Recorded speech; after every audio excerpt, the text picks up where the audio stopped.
let's answer a few questions. Big Daddy Bustard. What will happen with Aaron Rodgers' legacy and Tomlin's, for that matter, if they take the Steelers to the Super Bowl? Not win, just go. I think it's huge for Rodgers to get back to a Super Bowl. I think that's gigantic. He's only been to one. For Mike Tomlin, he's been to two, lost to Rodgers back in Super Bowl 45 in Dallas. I think it's huge if they get to a Super Bowl. I've said that the pass-fail for the Steelers' experiment with Aaron Rodgers is simple. Win a playoff game, and it's a success. Not make the playoffs or lose a playoff game, and it's a failure, because it's the same thing they've been doing. The Steelers made this weird pivot toward acting in a way they've never acted before. The DK Metcalf trade and contract, Aaron Rodgers. This is a different team than we've seen. If they don't at least win a playoff game, why'd you bother? And after they win a playoff game, anything they do beyond that is gravy. And if they would get to a Super Bowl, yeah, that would exceed the expectations, especially when you consider the quality of the teams in the AFC. You got the Chiefs, you got the Bills, you got the Ravens, you got the Bengals, the Texans. The Texans thumped the Steelers during the 2023 regular season as the Texans were beginning the process of declaring themselves to be a contender. So, yeah, it's going to be a tough mountain to climb to get to the Super Bowl. That will be a huge accomplishment. And that will, not that their legacies need to be cemented, but it will be a reminder that they still can do it. And I also think that if they get to the Super Bowl or close to it, we could have another Aaron Rodgers year. And to Steelers fans, I would say, go back and look at what the Vikings did the year after Brett Favre, the first Brett Favre year. The second Brett Favre year, not nearly as good. And you got to ask yourself, if you catch lightning in a bottle for that 1 year and everything works out, that's not reason enough to run it back, because there's a chance it's not going to be as good the second time. Brandon Elkins. How many owners cringe every year at the fact that the cap continues to go up? Is it a catch-22 that the owners continue to enrich themselves through the multiple revenue streams the NFL has created to raise the salary cap, thus creating pressure to spend more on players? Look, this gets to, and I'm going to combine this with the question from Dylan. Let's do these two together. I apologize if that causes any technical challenges, but Dylan wanted to know this. How real were the talks at the owners' meeting about changes to the salary cap rules? Just tweaks to signing, option bonus proration, or something more sweeping? How can they even change without ratifying the CBA? And would all of this have to wait until a new broadcast deal? Look, I'm going to put these together because here's what I think is going on. I think that the owners have realized, this is what I think, and I gleaned this from the comments that Roger Goodell seemed to gratuitously make when he was addressing reporters after the quarterly meetings in Minneapolis last month. I think that the owners have decided they're paying the players too much money, and they don't have to pay them as much as they're paying them. That 50 cents on the dollar no longer works because the revenues keep going up and up and up. And also expenses are up and we have to pay all of it out of our end. I mean, for the players, it's a great deal. The players have all revenue and no expense. The owners bear all of the expenses from their own half of the split. All the coaches, the scouts, all the employees, all the travel, everything, it comes out of their end. The players just get the money. They get their salary. And as the numbers go up and up and up, the fair question is, would they agree to do it for less than half of everything that goes through the cash register? And I think they're starting to ask, and I think this is why Goodell spoke that, why he put it out there. It's a marker that what's coming in 2031 when the current CBA expires, unless they do a new deal before then, but what's coming may be a reconfiguration of how the players are paid. They'll still get objectively a lot of money. It just won't be half of the revenues that keep going up and up and up. There's no obligation to do a 50-50 revenue share. The only obligation is to do whatever deal the two sides can agree to. And this is where I keep coming back to the reality that one side will invoke the nuclear option, that the owners will shut down a season if they have to, and the players won't. The owners own the teams for decades. The players have a fleeting opportunity to get NFL money. And as long as that imbalance exists, the opportunity is there for the owners to drive a harder bargain, to come up with a different way to fund the salary cap. So it's a smaller percentage. So it's a fixed number for the next 10 years. Here are the salary caps. We know the salary caps in advance for the next 10 years. They could do that. They can do whatever they want. It's whatever the two sides agree to. And at the end of the day, it's whatever the owners are willing to draw a line in the sand over, confident that the players will accept it, because the alternative is you don't get to play football and you don't get paid. And I'm amazed, frankly, that the owners haven't pushed harder. For as much criticism as there was about the 2011 CBA, the formula that D. Smith was able to get from the league, you look at where it is now, and the fact that you have one side, the owners, beginning to complain in a roundabout way, without flat out saying it, but the message was. And again, these things don't happen accidentally. Roger Goodell doesn't stand up there and just talk about whatever he feels like talking about.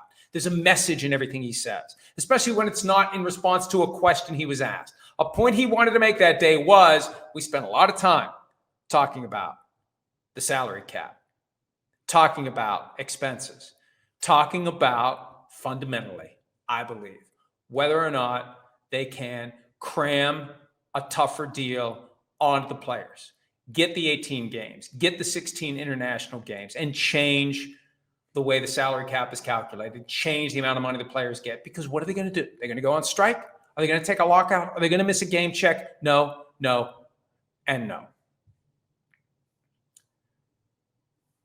Next question, Luke Morrison, the pros and cons of a European division. One of the cons for me is that most of us already support an established American team. I'm not sure a European team with no history would get supported in the same way. That's the question. That's not my answer. Look, the pros are the NFL wants to export the pro football virus globally. That the NFL believes it can make a lot more money if you take the existing inventory and you get people around the world as invested in pro football as we are. It's a long way to go. A long way to go. You've got soccer, which is the dominant sport worldwide. You've got cricket. I wrote something last week about the audience for the Indian Premier League cricket final. 169 million. Now, someone from the league pointed out, and I haven't written about this yet, but it just shows they're paying attention. There was something about the numbers that, the Super Bowl actually did better.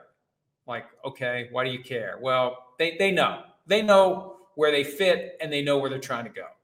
So the pros are, if you put teams in Europe, and I think it would be 2 in London and 2 others in Germany, maybe both in Germany, maybe 1 in Germany, 1 in Spain, 1 in Germany, 1 in France, 1 in Germany, 1 in Italy. I don't know. But I think there'd be 2 teams in London. There's already 2 NFL-ready stadiums in London, Tottenham Hotspur and Wembley. That's where 2 of them would be. The other 2 would be elsewhere. Those are the pros. You make the sport truly international by having 4 teams in another continent. The cons would be, how do you reconfigure the league? How do you do this? How do you drop 4 teams into a European division? What's the burden going to be on the players on those teams when they have to go on the road? Usually when there's a road trip, you leave on Saturday and you're back Sunday night. Now you're going to go on a road trip, you're going to be gone for 3 weeks.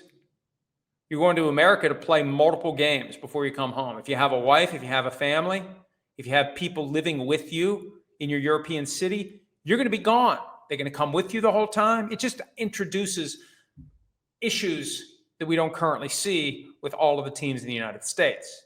There's the travel burden. There's the exchange rates. There's the fact that there's different governments, different political powers, tax rates. Will players want to go? And we reported last week that the union is already planning for the possibility of the league wanting it. And the union pushed back, but it was kind of a semantics thing. I know that the union is bracing for the league to ask for it. And maybe because at the end of the day, the union knows if the league says this is it or else, the players aren't going to take the or else. The players aren't going to go without playing football for a week, for a month, and definitely not for a year. So, look, you could have all sorts of competitive problems, anything that you would do to try to make it easier for the European teams to compete. Well, if those teams end up being good, we've done too much. I think it's harder to preserve competitive integrity if you have teams in other countries. As we've seen with the practical impacts of gambling, scheduling, short weeks, multiple teams with multiple short weeks in a given season, I don't think they care about competitive integrity anymore. I don't. They care about money. It's a business. Football fans don't like to hear it. It's the truth. It's a business, and the pressure on any successful business is to keep finding ways to become more and more and more successful. They want to globalize this sport. It's a 100-year plan to become a dominant, maybe not the dominant, may never catch soccer, but I remember a time when you would have asked the average American, there's no way in hell football's ever catching baseball. Cincy Buck guy, how serious is the idea that Shamar Stewart could go back into the draft? I think it's highly unlikely. He'd have to sit out the whole year, not play football for a whole year, give up the signing bonus he'd make this year, re-enter the draft, and not be drafted as high as he was drafted this year. He was drafted 17th this year. Do you really think if he returns to the draft and doesn't play football this year, he's going to be picked in the same spot when he's competing with guys who did play football this year? And then there's that wrinkle that Michael Hawley introduced when we were discussing it on PFT Live. Would there be some sort of blowback to Shamar Stewart? A little collusion? A little, how dare you, Buck the sorting hat? How dare you not regard the fact that you were picked 17th overall by the Bengals as an honor and a privilege? That's the risk that you're taking on top of just the fact that you don't play football for a year. The other guys that are being drafted did. What do? Do you go through the combine again? How's that even work? I think it's highly unlikely, but the problem is the Bengals are stubborn. Usually it's the Bengals are cheap. On this, they're being stubborn. They want to cram new language onto Shamar Stewart without making a concession. Any type of bargaining situation, when you want something new, you better be ready to give something up. The Bengals just want to change the language of the contract unilaterally. Even though Shamar Stewart was drafted a spot higher than Amarius Mims last year, Amarius Mims got better language. They want to change it for Shamar Stewart. Interesting question. Are they going to change their guaranteed default language for Trey Hendrickson too? If they ever get to a consensus on money, it'd be interesting to see whether or not they insist that Hendrickson take the same language they're trying to foist onto Shamar Stewart. Because T. Higgins and Jamar Chase, they have the same language that Amarius Mims has. They're trying to change this language out of the blue on Shamar Stewart. And to his credit, he's not giving in. It's a matter of principle. And for the Bengals, the principle that matters is they're stubborn. All right, last one.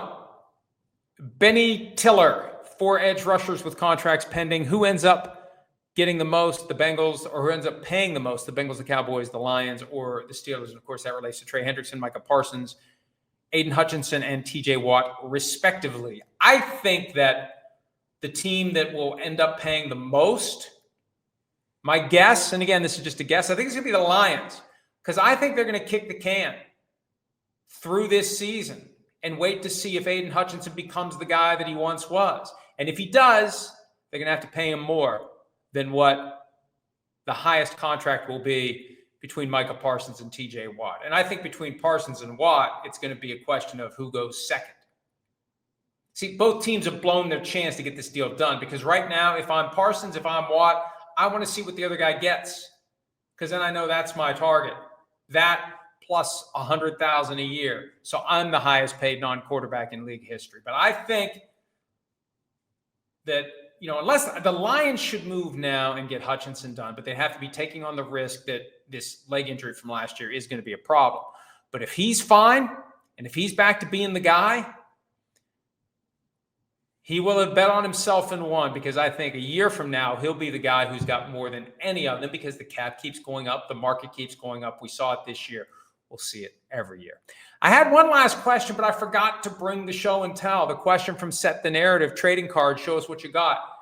I'll leave that question in the document for tomorrow, and I'll hope to not forget to bring down a small collection of some of the cards that I have. And I've got a lot of them, but I keep the best ones in my office. They're right there, hopefully for tomorrow's PFT PM. Hi, it's Mike Florio. Thanks for watching PFT on YouTube. Hit subscribe for the latest news and analysis from Pro Football Talk.